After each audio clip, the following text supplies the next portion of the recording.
In this video, I'm going to talk about how to properly reamp a guitar signal or a bass signal or whatever signal it is that you're trying to reamp. But for the purposes of this video, I'm going to be working with a guitar since that's what I play. And I think that's what most people who watch my channel play. Reamping is absolutely awesome because it allows for endless possibilities with endless amounts of sounds. It's completely worth it to learn how to do this. Let's get started. The first thing that you're going to need is a DI signal, and you can achieve this by using either a DI box or plugging straight into your interface into a high Z input and recording your guitar tracks. Of course, this isn't going to sound very good. This is just going to sound really clean and relatively boring, right? But we're going to use that signal to run through our amps and get a more interesting, toneful sound. If you're looking for a good DI box, by the way, I highly recommend the Radial DI. Radial is one of my favorite companies, and Radial is the reamp box that I'm using today in this video. The reamp box that I'm using also has a DI in it. It's the reamp station, so it's kind of like a two-in-one. It was the way to go for me. You're also going to need a TRS cable. That's a tip ring sleeve cable, because coming out we have an unbalanced signal and we need to balance that signal. So let's quickly record a DI track.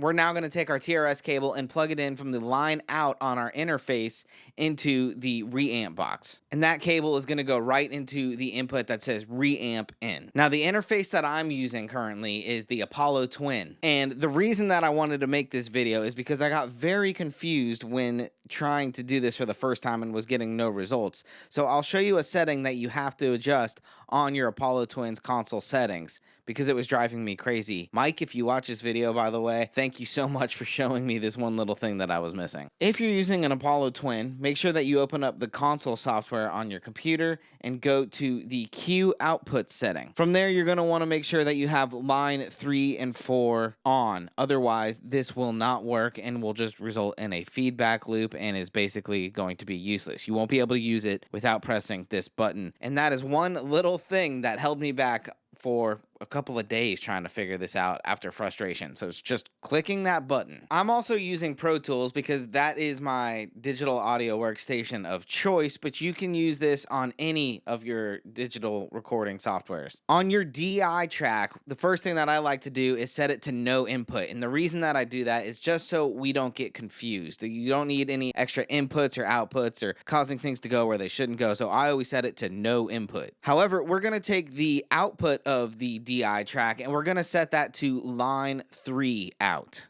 On the reamp box, you're going to go from amp out to the front of your amp. So the TRS is now connected to the reamp in into the line out on the Apollo Twin, and the amp out on your reamp box to the front of your amp. And this will allow for your DI signal to come through the front of your amp, which is absolutely awesome. Now, of course, this is going to sound like your amp sounds, so feel free to adjust the settings on your amplifier to get the desired tone that you're looking for. And this is where the fun part begins. From there, mic up your amplifier. I'm using an SM57 or an SM7B most of the time to mic it up, and I am going to plug that back into my interface into input 1, mic input 1.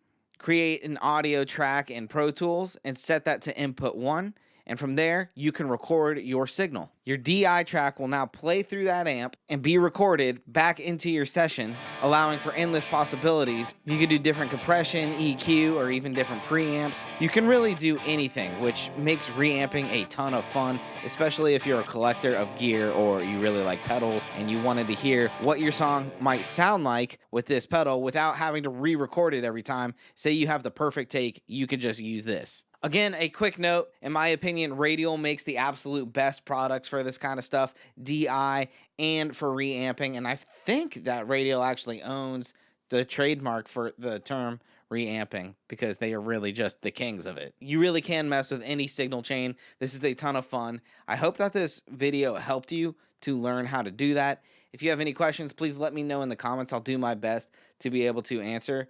And if you like this video, be sure to like and subscribe, as it would help me out tremendously. As a bonus, here is my dog hanging out with me in the studio we love to track and record and just have a good time all day, just reamping stuff and seeing what awaits us in the world of recording. Thank you guys so much. And if you're interested in any of my other content, be sure and check out these videos. I'll see you right over there. And until next time, see ya. Have a good one.